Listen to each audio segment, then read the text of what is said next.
महाप्रभु धवलेश्वराय नमो नमः। दीपं यदि परं ब्रह्म दीपं यदि जनार्दनः दीपाहरत मे पाप पूजादीप नमस्तुते। महाप्रभु धवलेश्वराय नमो नमः। संसार सुखी रखंतु। आज शुभ शुक्रवार रे समस्त श्रद्धालु भक्त मानक आशीर्वाद करंतु। समस्त श्रद्धालु भक्त मानकर मनस्कामना पूर्ण करंतु। कर्म क्षेत्रे उन्नति करंतु। ग्रहरिष्टमान खंडन करंतु। जगतर मंगल करंतु। ईश्वर कल्याण करंतु।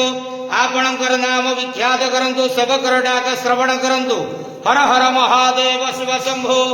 महाप्रभु धवलेश्वराय नमो नमः। संसार सुखी रखंतु आनंद के वार। हरि बोलो। आज शुभ शुक्रवार रे समस्त श्रद्धालु भक्त मानक आशीर्वाद करंतु आनंद के वार। हरि बोलो। बाबा धवलेश्वराय नमः।